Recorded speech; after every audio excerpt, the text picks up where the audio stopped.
Hello नमस्कार प्यारे विद्यार्थियों। राजस्थान के अंदर वनपाल वैकेंसी का नोटिफिकेशन जारी हो चुका है। अभी भी बहुत सारे विद्यार्थियों को डाउट है, एक तो इसकी क्वालिफिकेशन को लेकर के कि सर इस बार जो 12th पास विद्यार्थी हैं वो इसमें शामिल होने जा रहे हैं या नहीं जा रहे हैं। प्यारे विद्यार्थियों, वनपाल के बहुत सारे आपने यूट्यूब के ऊपर वीडियोस देखे होंगे, पर मैं आपके अंदर इसके वीडियो के अंदर आपके कंप्लीट डाउट क्लियर करने वाला हूं। चाहे आपका वेतन हो, आपकी सैलरी, सिलेबस, कितनी पोस्टें रहने वाली हैं, एग्जाम पैटर्न क्या रहेगा, इसके अंदर फिजिकल क्या रहेगा, इंटरव्यू होगा या नहीं होगा, कंप्लीट इन्फॉर्मेशन की अपन बात करेंगे।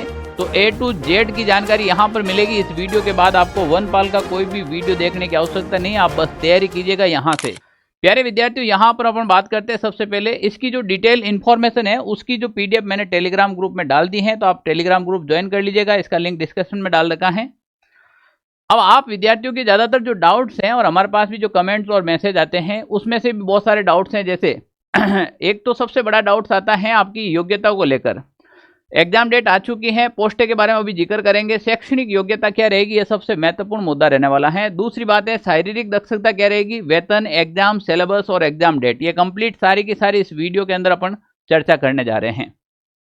सबसे पहले मैं बात करूं राजस्थान कर्मचारी चयन बोर्ड यानी कि RSSB के द्वारा ये जो विज्ञापन जारी किया गया है, इसमें केवल वनपाल वैकेंसी के बारे में ही डिटेल से बताया है, न कि फॉरेस्ट गार्ड के बारे में।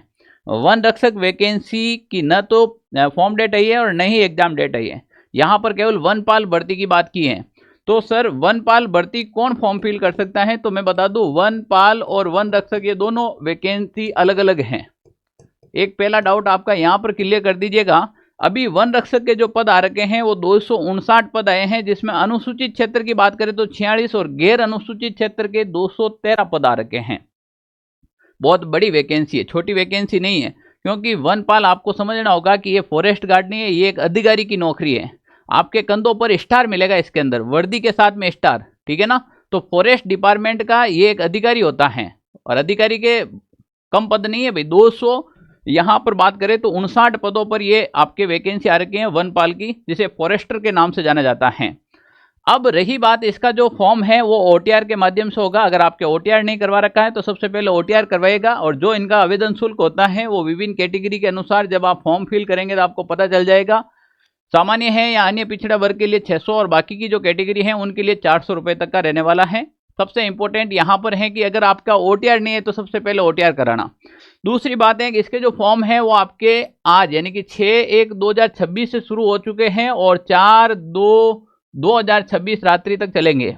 आपको तो 4/2 का इंतजार नहीं करना है, सबसे पहले फॉर्म भर दो। हाल ही के राजस्थान में 3 से 4 एग्जाम में ऐसा देखा गया है जिसमें लास्ट टाइम के अंदर साइड बहुत ज़्यादा बिजी हो जाती है। जैसे रीट के एग्जाम के अंदर, अभी रीट फॉर्म के अंदर भी हमने देखा था, या फिर हाईकोर्ट एग्जाम में देखा था। आप सबसे पहले फॉर्म भर दीजिएगा, सबसे पहले काम ये करना है आपको। और दूसरी बात अपन यहाँ पर बात करें कि परीक्षा का जो आयोजन है ये किस आधार पर होगा, ऑफलाइन आधारित परीक्षा होगी या फिर CBT आधारित पर होगी। तो ये विद्यार्थियों OMR सीट पर होगी, OMR यानी कि ऑफलाइन पर ही आधारित होगी, आपको जैसे पहले आपके एग्जाम पैटर्न थे, ठीक है ना।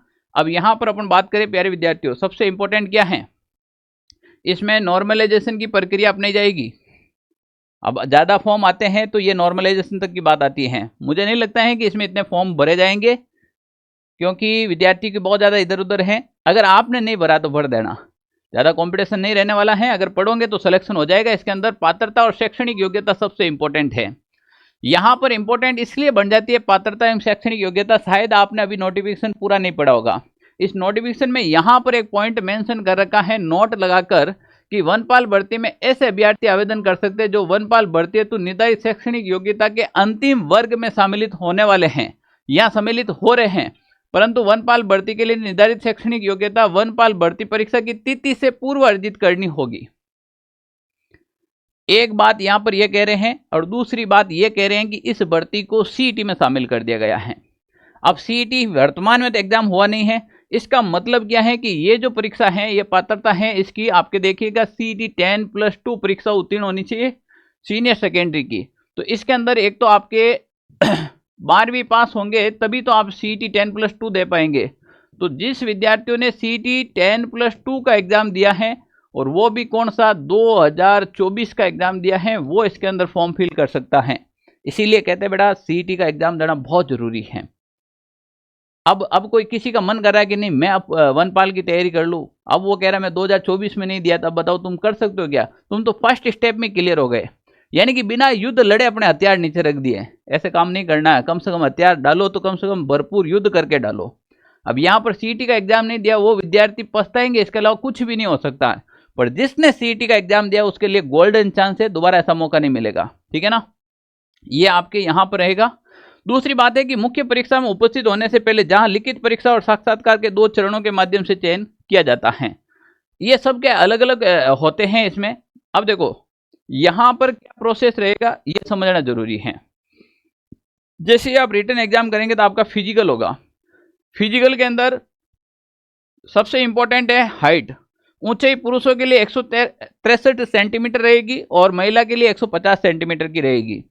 यहाँ पर सीने का घेराव की बात करें तो सामान्य के लिए जो पुरुष रहेंगे यहाँ पर 84 हैं और इनके फुलाव 5 हैं, जबकि ये नोटिफिकेशन में गलत दे रखा है। यहाँ पर महिलाओं का जो चेस्ट होता है उसका माप नहीं होता है, फिर इन्होंने मेंशन कर दिया है, हो जाती है चूक। वरना महिलाओं के लिए कहीं पे भी किसी भी डिपार्टमेंट में नहीं होता है, चाहे वो आप फोर्स को हो, चाहे सेना का हो, चाहे पुलिस विभाग के अंदर हो। महिला का होता है वजन, महिला का क्या होता है वजन हो रखा है। अब यहाँ पर देखो, यहाँ पर ये जो आपके अनुसूचित जो जनजातीय क्षेत्र हैं उनके लिए दे रखी है 152 और 145 सेंटीमीटर पुरुष और महिला की।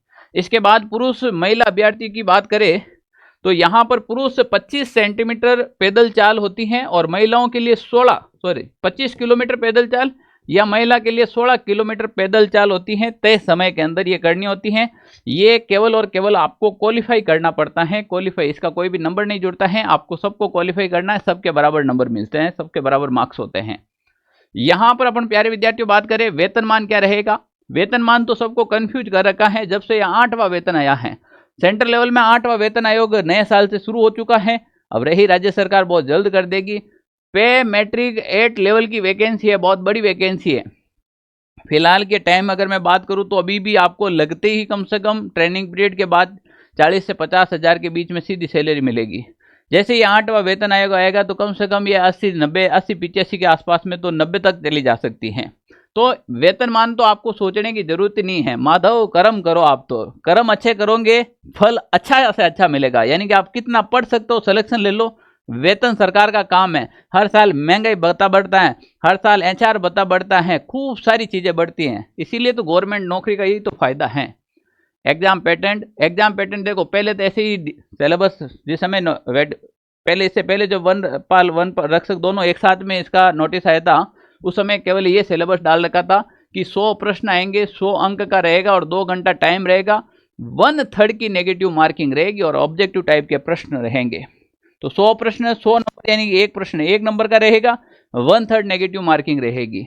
अब यहाँ पर अगर अपन सिलेबस की बात करें तो देखो, राजस्थान का इतिहास कंप्लीट दे दिया, राजस्थान कला संस्कृति, भारतीय राजनीति व्यवस्था और विशेष राजस्थान के संदर्भ में यहां पर दे दिया आपको, राजस्थान का भूगोल पूरा दे दिया और राजस्थान की अर्थव्यवस्था। यानी कि कोई भी एग्जाम की तैयारी करो तुम राजस्थान तो पढ़ना ही पड़ेगा और अच्छे लेवल से पढ़ना पड़ेगा। पहले वाली बातें नहीं रही, इधर साहब मूल किताबें की बातें कर रहा, आपको पता ही है।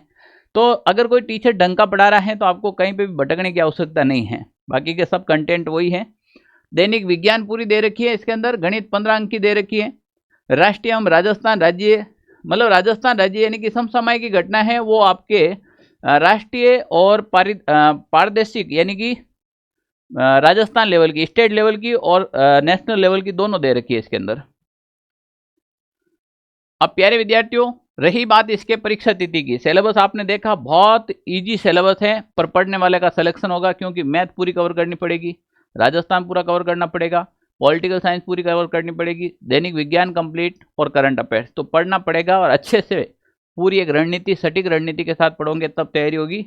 यहाँ पर बात करें हाल ही के अंदर इसका एग्जाम डेट आ गया है, ये रही वनपाल भर्ती, 5 नंबर पॉइंट मेंशन कर रखा है जिसमें 28/6/2026 के अंदर आपका ये एग्जाम है। तो प्यारे विद्यार्थियों, जिन भी विद्यार्थियों के सीईटी की 2024 के एग्जाम जो पास कर रखा है उन विद्यार्थियों के लिए बहुत ही शानदार और गुड न्यूज है। ऐसी वैकेंसियां कम देखने को मिलती हैं क्योंकि हर किसी विद्यार्थी को पता भी नहीं रहती हैं, बड़ी बड़ी वैकेंसियों के पीछे सभी भागते हैं। अगर कोई इसी की तैयारी कर ले तो भी उसका सिलेक्शन हो सकता है। कलेक्शन के बहुत सारे माध्यम हैं। हमने भी वनपाल के अच्छे से तैयारी करवा रखी है, तैयारी चल रही है एप्लीकेशन के अंदर। आप फ्री क्लास से डेमो डाल रखी हैं, आप जाकर ऑनलाइन सारथी ऐप चेक कर सकते हैं। वहां पर आपको इसका कंप्लीट सिलेबस, प्रीवियस ईयर का पेपर और कंप्लीट वीडियोस वगैरह आपको मिल जाएंगे। Okay, thank you. जय हिंद साथियों।